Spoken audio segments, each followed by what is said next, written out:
नमस्कार दोस्तों, मैं भरत डंगवाल प्रगति कोचिंग सेंटर में आपका स्वागत करता हूं। दोस्तों, हम हिंदी पढ़ रहे थे और इस हिंदी की क्लास में इससे पहले हमने जो है आपके हिंदी भाषा और व्याकरण के बारे में हमने पढ़ा था, जिसकी एक क्लास आपकी हो चुकी है। उसी क्रम में आज हमारी ये दूसरी क्लास है और दूसरी क्लास में आज हम जो पढ़ने जा रहे हैं वो आपका कौन सा रहेगा? व्याकरण। इससे पिछली क्लास में हमने जो देखा था, हमने हिंदी और भाषा के बारे में पढ़ा था। आज हम व्याकरण के बारे में यहाँ पर पढ़ेंगे। तो सबसे पहले हमें यहाँ पर व्याकरण में सीधे स्वर व्यंजन शुरू करने से पहले हमें आपके कुछ चीज़ों को यहाँ पर जानना पड़ेगा। तो सबसे पहले अगर बात करें तो यहाँ पर सबसे पहले व्याकरण शब्द से ही शुरुआत करते हैं। जो व्याकरण है वो आपके वी धन आधन करण से मिलकर बना हुआ है, यानी कि वी धन आधन करण शब्द से जो मिलकर बना हुआ है ये क्या हो गया? आपका व्याकरण हो गया।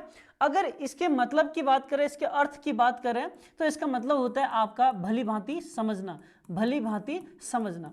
तो यहाँ पर अगर देखा जाए तो जो व्याकरण है, हम ये कह सकते हैं कि व्याकरण एक ऐसा ग्रंथ है जो किसी भी भाषा को समझने के लिए क्या किया जाता है? प्रयोग किया जाता है। कहने का मतलब ये है कि जो आपका व्याकरण है वो एक ऐसा ग्रंथ है जिसकी सहायता से हम क्या कर सकते हैं? किसी भी भाषा को आसानी से समझ सकते हैं। वही आपका क्या कहलाता है? आपका व्याकरण कहलाता है।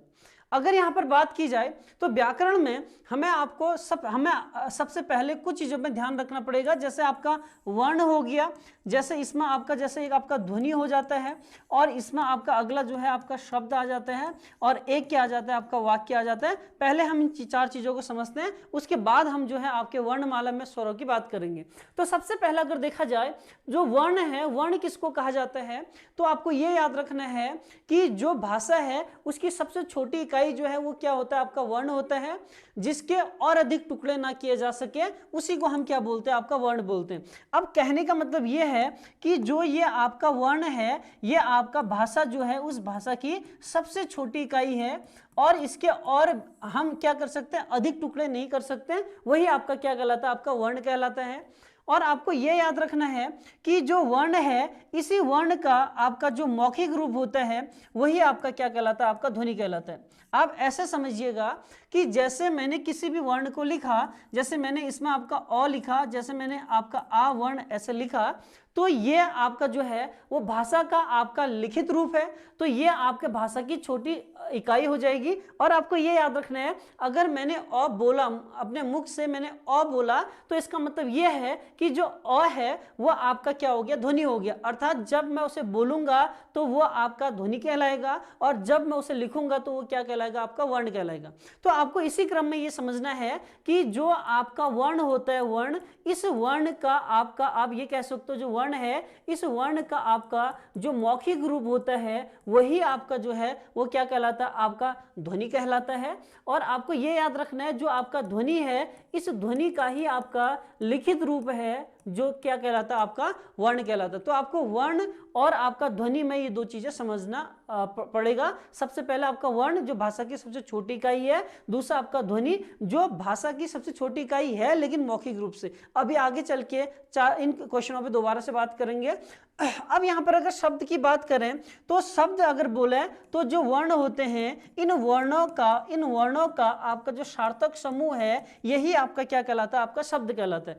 अर्थात यहाँ पर अगर देखा जाए तो एक शब्द, जैसे मैंने यहाँ पर एक वर्ण लिखा, क लिखा, एक म लिखा, एक आपका ल लिखा, तो अब इन वर्णों से अगर मैं देखूं तो मैं एक शब्द बनाता हूं। जैसे मैंने एक शब्द बनाया, कमल बनाया, तो कमल जो है वो एक आपका शब्द हो गया और एक आपका सार्थक शब्द है। सार्थक का मतलब जिसकी कोई मीनिंग होती है, तो ये आपका जो कहलाएगा आपका क्या कहलाता है? शब्द कहलाता है। अब जैसे अगर देखा जाए कि इन वर्णों से हम क्या कर सकते हैं? और भी शब्द बना सकते हैं। जैसे मैंने आपका लौ, मौक, लमक ऐसे शब्द बनाया तो इसका कोई अर्थ नहीं हो रहा है। अर्थात जिसका कोई अर्थ नहीं होता उसे निरर्थक शब्द बोलते हैं। और यहां पर हमें केवल और केवल क्या देखने हैं? सार्थक शब्द देखने हैं।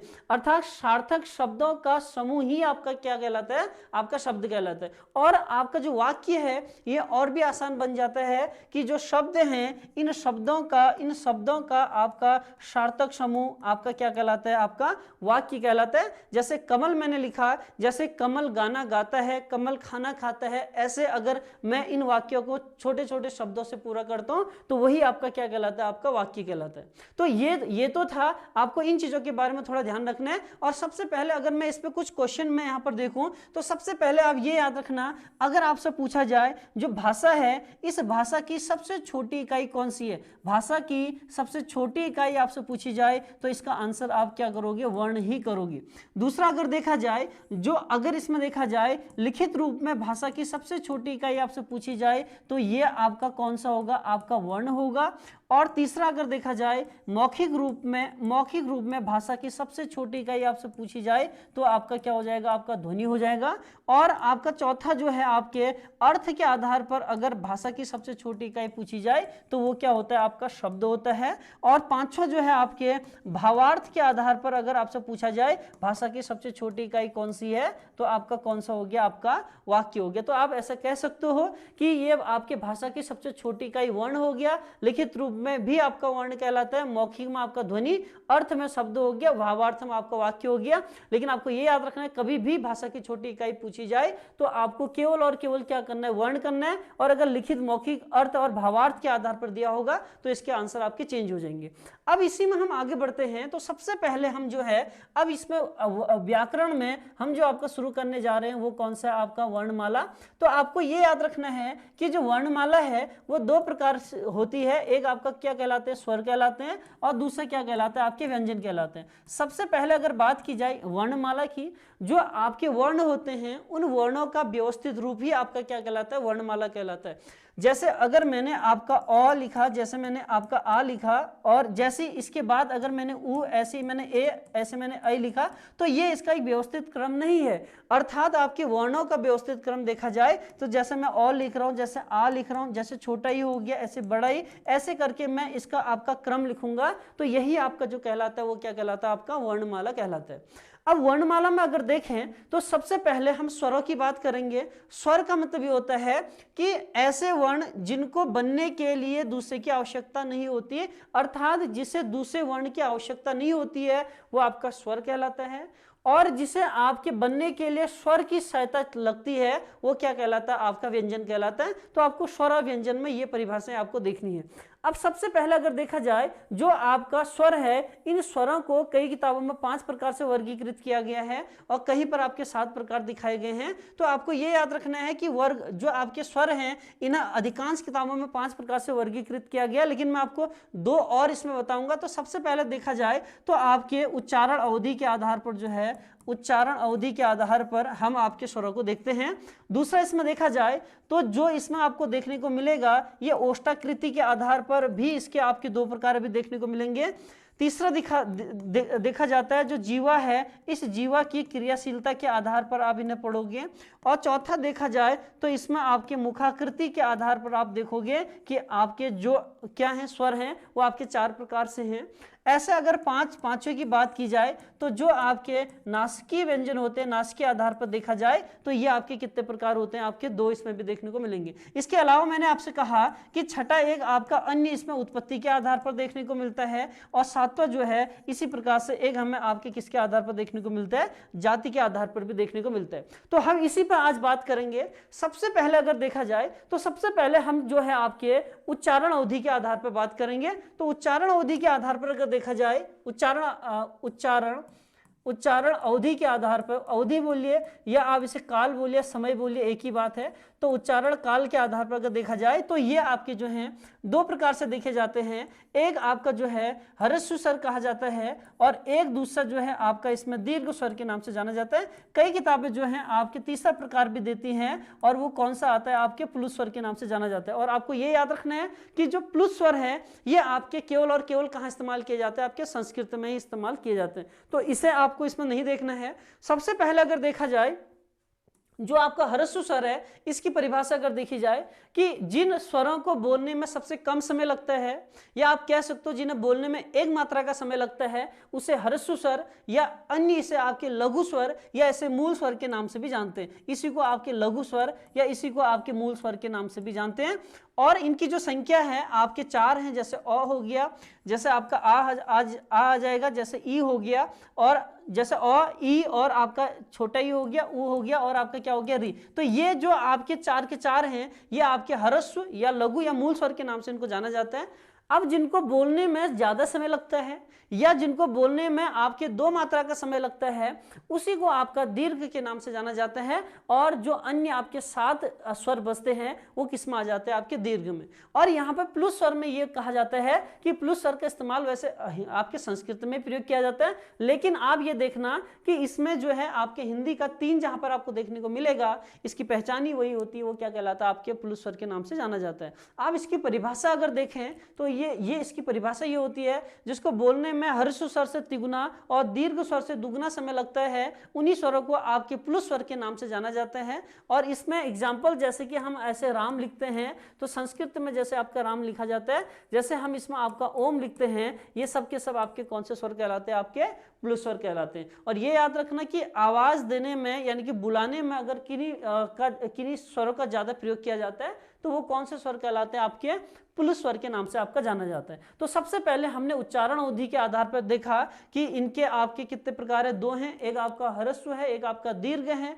मूल स्वरों की संख्या 4 है और उसमें आपका अ हो गया, छोटा ई हो गया, छोटा ऊ हो गया और आपका री हो गया, और दीर्घ की संख्या 7 है, अन्य जो बचे वो इसमें आ जाएंगे आपके।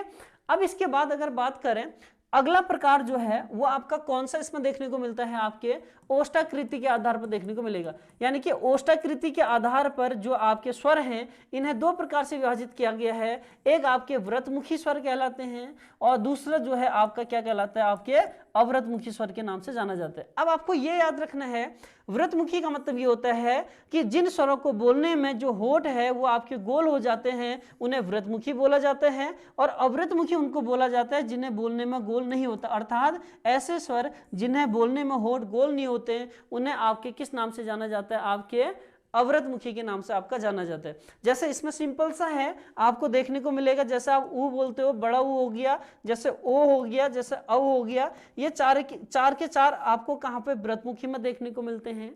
और जो अव्रतमुखी में है वो आपके अन्य जो आपके साथ बसते हैं वो सब किस में आ जाते हैं, आपके अव्रतमुखी में देखने को मिलते हैं। तो आपको ये याद रखना है ओष्ठाकृति के आधार पर इसके 2 प्रकार हैं, एक व्रतमुखी, एक दूसरा कौन सा हो जाएगा, आपके अव्रतमुखी। अब इसके बाद जब तीसरा अगर पॉइंट हम इसमें देखें तो तीसरा इसमें जो आ जाता है, तीसरा इसमें अगर देखा जाए तो आपके जो नासिकीय स्वर होते हैं, नासिकीय स्वर, ये भी 2 प्रकार के होते हैं। सबसे पहला जो है हम इसे आपके निरुनासिक के नाम से जानते हैं, और दूसरा जो है हम इसे किस नाम से जानते हैं, आपके अनुनासिक के नाम से जानते हैं। आपको ये याद रखना है कि हिंदी में जितने भी स्वर हैं सभी के सभी स्वर जो हैं वो आपके निरुनासिक के नाम से जाने जाते हैं, चाहे अ से आपके औ तक जो है वो सब के सब आपके निरुनासिक के नाम से जाने जाते हैं। और अगर हम उस स्वरों में अगर हम चंद्र बिंदु ऐसा लगा दें तो जहां पर भी आपको चंद्र बिंदु देखने को मिलेगा वो आपका जो कहलाएगा वो क्या कहलाता है, आपके अनुनासिक स्वर के नाम से जाना जाता है। तो इसका मतलब ये कि नासिकीय आधार पर जो है आपके स्वर जो हैं आपके 2 प्रकार के हैं, एक आपका निरुनासिक, एक आपका अनुनासिक। सारे के सारे स्वर जो हैं वो आपके निरुनासिक कहलाते हैं, और अगर उनमें चंद्र बिंदु लगा दिया जाए तो वो आपके क्या कहलाते हैं, आपके अनुनासिक के नाम से जाना जाता है। तो ये इसका आपका तीसरा प्रकार हो गया। अगर इसमें देखा जाए चौथा प्रकार देखा जाए तो इसमें आपके मुखाकृति के आधार पर देखा जाता है। तो मुखाकृति के आधार पर जो है हम इसको देखते हैं, कितने प्रकार से देखते हैं, 4 प्रकार से देखते हैं।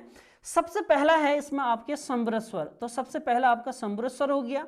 दूसरा इसमें देखा जाए तो इसमें आपको देखने को मिलेगा अर्ध समृद्ध स्वर, और तीसरा इसमें देखने को मिलेगा वो आपके विवृत स्वर देखने को मिलता है, विवृत स्वर, और चौथा जो है आपके अर्ध विवृत स्वर के नाम से इनको जाना जाता है। अब आपको ये याद रखना है, इनकी परिभाषाओं की अगर बात की जाए तो परिभाषा बड़ी सिंपल है। अगर ऐसे स्वर जिन्हें बोलने में सबसे कम समय लगता है उसको तो हम आपके समृद्ध स्वर के नाम से इसको जानते हैं, और जिनको समृद्ध स्वर से थोड़ा अधिक समय लगता है बोलने में उसे हम आपके अर्ध समृद्ध स्वर के नाम से जानते हैं।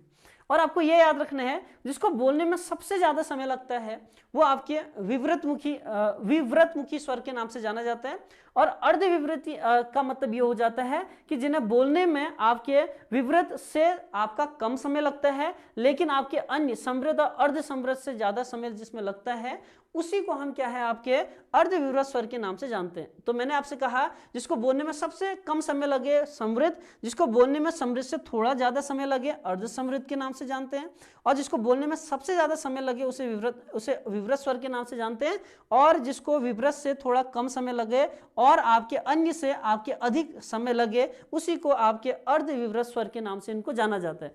आपको ये याद रखना है, जैसे देखा जाए, जैसे इसमें सबसे पहला पॉइंट अगर देखें तो जो स्वर जो सबसे ज्यादा समय में बोला जाता है वो आपका क्या है, आ है। अर्थात आ को बोलने में सबसे ज्यादा समय लगता है, और आ से एक मात्रा हम कम कर देते हैं तो वो आपके अर्धविवृत कहलाता है। तो आ से एक कम कर दिया तो आपका क्या आ जाएगा, आपका अ आ जाएगा। तो अ आपका कहां पर देखने को मिलेगा, आपके अर्धविवृत में देखने को मिलता है।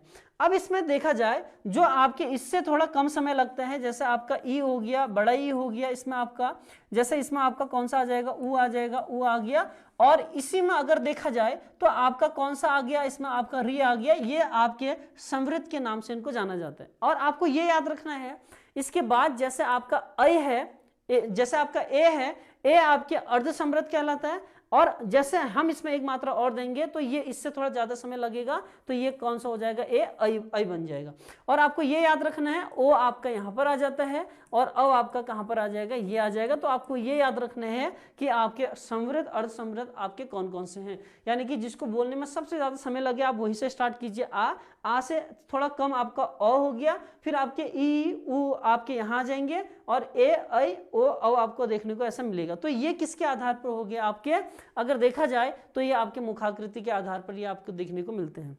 अब इसके बाद अगर देखा जाए तो आपका पांचवा प्रकार जो है ये हमें आपका जो है जीवा की क्रियाशीलता के आधार पर देखने को मिलता है। यानी कि जो जीव है, जीव की क्रियाशीलता के आधार पर, जीवा की क्रियाशीलता के आधार पर जो है इनके तीन प्रकार हैं। एक हमारा जो है आपका अग्र स्वर कहलाता है, दूसरा हमारा इसमें आपके मध्य स्वर कहलाता है, और तीसरा जो है इसमें आपका कौन सा कहलाता है, आपका पश्चिम स्वर कहलाता है। तो यानी कि आपकी जीवा के आधार पर कितने हो गए, जीवा की क्रियाशीलता के आधार पर इसके तीन प्रकार हो गए।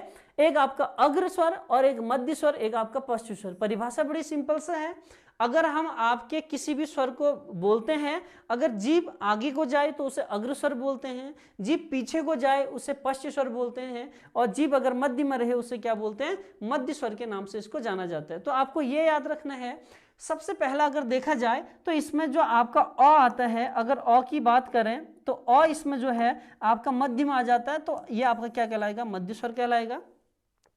इसके बाद देखा जाए तो जो आपका ई और ई होता है, दोनों ई जो होता है, और ए और ऐ जो होता है, ये आपके इसमें देखा जाए तो ये आपके अग्र स्वर कहलाते हैं। और जहां ई आता है वहां पर आपका री भी देखने को मिलेगा, छोटी ई जहां पर आएगी वहीं पर आपको री भी आएगा।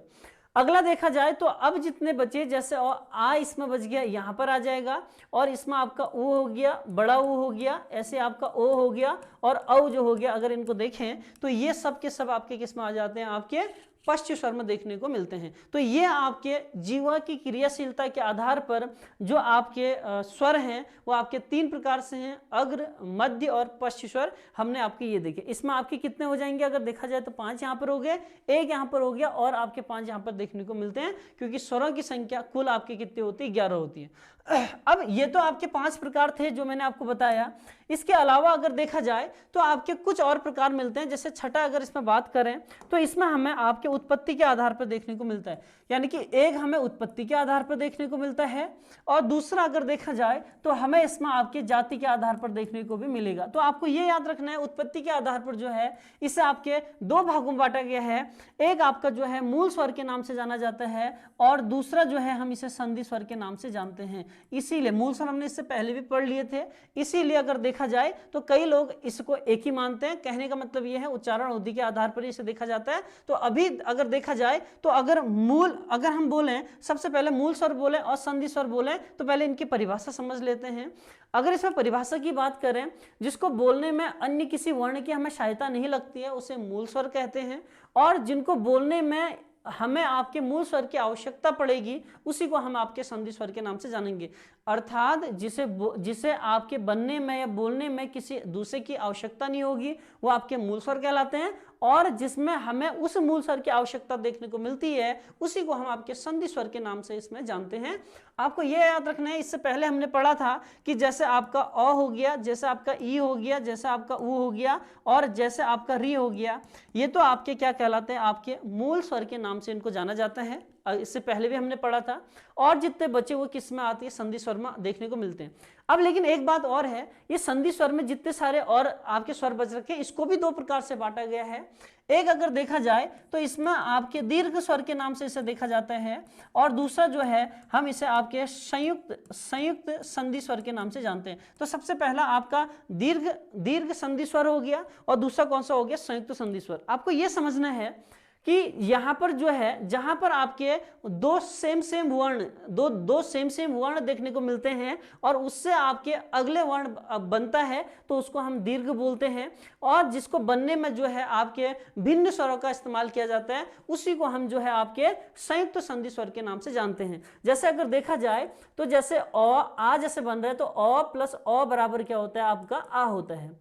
और अगर देखा जाए तो ई प्लस ई बराबर क्या होता है आपका, इसमें देखा जाए तो आपका बड़ा ई होता है। और अगर देखा जाए तो ऊ प्लस ऊ देखा जाए तो इसमें आपका क्या बनता है, बड़ा ऊ बनता है।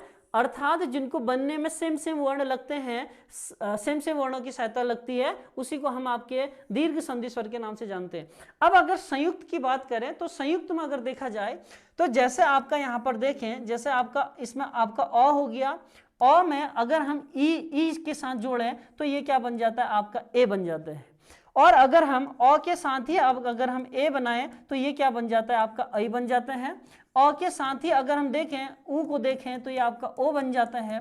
और अगर अ के साथ अगर हम ओ को देखें तो ये क्या बन जाता है, आपका औ बन जाता है। तो आप कह सकते हो कि इनको बनने के लिए भिन्न भिन्न स्वरों की आवश्यकता पड़ रही है, तो ये आपके क्या कहलाएंगे, आपके संयुक्त संधि स्वर के नाम से जाने जाते हैं। मैंने कहा टोटल वर्ण स्वरों की संख्या आपकी टोटल कितनी है, आपके 11 हैं। तो आपको 4 यहाँ पर देखने को मिलती है, और अगर देखा जाए तो 4 आपको यहाँ पर देखने को मिलते हैं और 3 आपको यहाँ पर देखने को मिलते हैं। तो ये आपका जो है उत्पत्ति के आधार पर जो है वो आपके स्वरों को विभाजित किया गया है। आपके कितने प्रकार थे, 2, एक मूल और दूसरा संधि। और संधि को 2 भागों में बांट दिया, तो दीर्घ संधि स्वर, और दूसरा अगर देखा जाए तो आपका कौन सा हो गया, संयुक्त संधि स्वर के नाम से इसको जाना जाता है। तो ये आपके उत्पत्ति के आधार पर था जो हमने स्वरों को आपका बांट दिया। अगला इसमें देखा जाए तो जाति के आधार पर अगर हम बात करें तो जाति के आधार पर इसके 2 प्रकार हैं। जाति के आधार पर इसके 2 प्रकार हैं।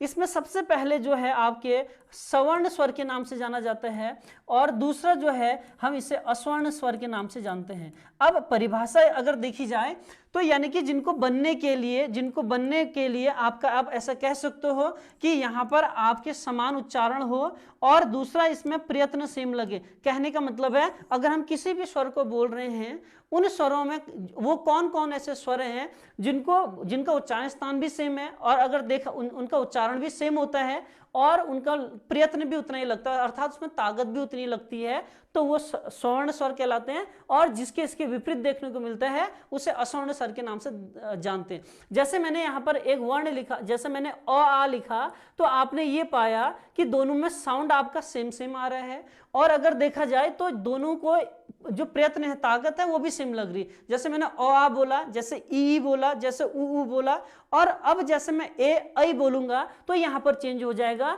तो आपका ए ऐ बोलने में जो है यहाँ पर दोनों चीजें बदल जाएंगी, उसका साउंड भी चेंज हो जाएगा और उसका प्रयत्न भी आपका अलग लगेगा। तो ऐसे को अस्वर्ण स्वर के नाम से जानते हैं। अर्थात जहां पर आपका साउंड सेम आए और दूसरा आपका प्रयत्न सेम लगे, उसे स्वर्ण स्वर बोलते हैं। इनकी संख्या की बात कर दी जाए, जैसे आपका अ आ इसी में आता है, ई भी इसी में आता है, आपका ऊ भी आपका इसी में आता है। और अगर री देखा जाए, जहां ई है वहां पर आपको री भी देखने को मिलेगा। और यहां पर अगर देखा जाए तो ए हो गया, और आपका ऐ हो गया, और आपका ओ हो गया, और साथ ही साथ आपका औ जो हो गया, ये सब जो है आपके क्या कहलाते हैं, अस्वर्ण स्वर के नाम से इनको जाना जाता है। तो ये 7वां प्रकार था जो जाति के आधार पर हमने स्वरों को 2 भागों में बांटा, एक आपके सवर्ण स्वर, दूसरा आपका कौन सा हो गया, अस्वर्ण स्वर हो गया। अब अगर इससे आगे हम बात करें तो इसमें स्वरों हमें एक छोटा सा टॉपिक और बचता है।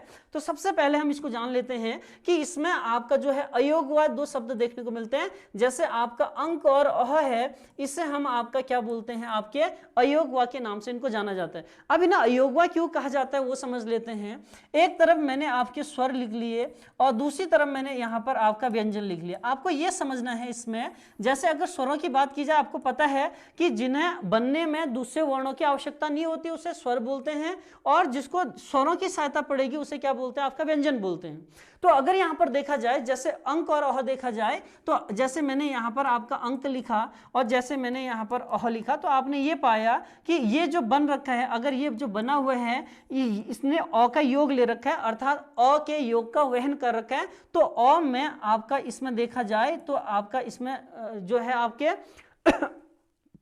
अगर शब्द इसमें देखा जाए तो इसमें अनुस्वार आपका लगा हुआ है। तो जो अ है, इस अ में आपका अनुस्वार लगा हुआ है, तभी तो ये आपका अंक बना। और अगर यहां पर देखा जाए तो इसमें आपके अ के साथ जो है आपका क्या लगा हुआ है, आपका विसर्ग लगा हुआ है। तो ये आपका इसीलिए आपका क्या बन रखा है, आपका अह बन रखा है। अब आपको ये याद रखना है कि परिभाषा क्या बोलती थी। परिभाषा ये बोलती थी कि जो आपके स्वर हैं वो आपके दूसरे वर्ण की आवश्यकता नहीं होती, अर्थात वो बनने के लिए उन्हें दूसरे वर्ण की आवश्यकता नहीं होती है। तो यहां पर इनको आवश्यकता पड़ रही है ना इस तरीके से। तो ये आपके जब अगर स्वर की परिभाषा में देखा जाए तो स्वर की परिभाषा में ये आपके फिट नहीं बैठते, इसीलिए इसे अंक और अह को यहां पर स्वर तो कहा नहीं जा सकता। लेकिन अब जब हम व्यंजन, यहाँ व्यंजन पढ़े, व्यंजन की परिभाषा ये है कि यहाँ पर आपके स्वरों की सहायता से जो बोले जाने वाले वर्ण होते हैं उनको हम आपका व्यंजन बोलते हैं। जैसे यहाँ पर देखा जाए, जैसे एक शब्द मैं यहाँ पर जैसे लिखता, बारखड़ी लिखता हूँ, जैसे मैंने क लिखा, जैसे मैंने का लिखा, ऐसे की बड़ी ऐसे ऐसे की करके लिखा। तो इस तरीके से आगे देखें तो इसमें आपके कंक और कह हम ऐसे इस तरीके से हम इसमें लिखते हैं, अगर इसे हम पूरा करें तो। अब यहाँ पर अगर देखा जाए तो यहाँ पर सबसे पहले जो यहाँ पर आपका क है, क में साउंड आपका अ आ रहा है। देखा जाए तो मात्रा अ की होती नहीं है, मात्रा केवल 10 ही होती है। हम आ से इसे देखते हैं। अगर हम क देखें तो क प्लस आपका इसमें क्या लगा हुआ है, आ की मात्रा लगी है, तभी तो आपका का बना हुआ है। अर्थात यहाँ पर देखा जाए तो यहाँ पर हमें इन्हें बनने के लिए आपके स्वर की आवश्यकता देखने को मिल रही है। अब यहाँ पर देखें जो आपके कंक है ये आपके किससे बना हुआ है, क और अंक से बना हुआ है, और ये क्या बन गया आपका कंक। तो यहां पर ये परिभाषा फिट हो रही है कि व्यंजन जो है वो किसके स्वरों की सहायता से देखने को, स्वरों की सहायता से बनते हैं। तो यहां पर आपके अंक और अह जो है वो हमें स्वर जैसे प्रतीत होते हैं, अर्थात स्वर की परिभाषा में यहाँ फिट बैठते हैं, इसीलिए यहाँ पर तो ये आपके स्वर देखने को मिलते हैं। कहने का मतलब ये है कि जब हम स्वर में अंक और अह को देखते हैं तो ये आपके स्वर की परिभाषा में नहीं आते हैं, और लेकिन जब व्यंजन में इन्हें देखते हैं तो ये स्वर की परिभाषा में हमें देखने को मिलते हैं। इसीलिए इन्हें जो है आपके ना ही स्वर में रखा गया है ना ही व्यंजन में रखा गया है, इसे आपका जो रख दिया गया, अलग से नाम दे दिया गया विद्वानों द्वारा, इसी को हम जो बोलते हैं क्या बोलते हैं, अयोगवा बोलते हैं। अब आपको ये याद रखना है कि स्वरों में आपके 13 स्वरों में 2 आपके अयोगवा हैं, एक अंक हो गया और दूसरा कौन सा हो गया, आपका अह हो गया। अब इसके बाद अगर देखें इनके उच्चारण स्थान की भी लगे हाथों बात कर लेते हैं। उच्चारण स्थान पर अगर देखा जाए, सबसे पहले यहाँ पर मैं एक तरफ वर्ण लिख देता हूँ, दूसरी तरफ इनका उच्चारण स्थान देख लेते हैं। तो ये सबसे पहले आपको ये जानना है, जैसे आपका अ हो गया और आ हो गया, इनका उच्चारण स्थान कौन सा होता है, आपका कंठ होता है। और दूसरा देखा जाए तो आपका जैसे ई और बड़ा ई हो जाता है, ये आपका तालु से बोला जाता है, तो इनका उच्चारण स्थान आपका तालु हो जाता है। और जैसे आपका उ और उ हो जाता है, ये इनका उच्चारण स्थान आपका कौन सा हो जाता है, ओष्ठ हो जाता है। और जैसे यहाँ पर आपको री देखने को मिलता है, तो री आपका उच्चारण स्थान कौन सा हो जाता है, आपके मूर्धा हो जाता है। तो ये इनका उच्चारण स्थान हो गए। अब जो बचा इसमें आपका ए और ऐ बचा हुआ है, और दूसरा इसमें ओ और आपका कौन सा बच गया, आपका औ बच गया। तो इस पे अगर बात करें, इससे पहले अगर हमने अभी थोड़ी देर हमने पहले देखा था कि जो आपका ए जो बन रहा था किससे बन रहा था, अगर अ का मेल अगर ई के साथ किया जाए तो आपका क्या बन रहा था, ए बन रहा था। और अगर देखा जाए हम अ का मेल अगर उ के साथ करा रहे थे तो आपका क्या बन रहा था, आपका ओ बन रहा था। इसका मतलब यह है कि ए को बनने के लिए हमें अ और किसकी आवश्यकता पड़ी, ई की आवश्यकता पड़ी। तो आप यहाँ पर देखिए अ जो है वो कंठ हो गया, यानी कि अगर इसमें देखा जाए तो इसका उच्चारण स्थान कंठ से भी होगा, और दूसरा आपका कौन सा है, आपका ई है, और इसका उच्चारण स्थान आपके तालु से भी होगा। आप कह सकते हो ए ऐ का उच्चारण स्थान कौन सा हो गया, आपका तालु हो गया।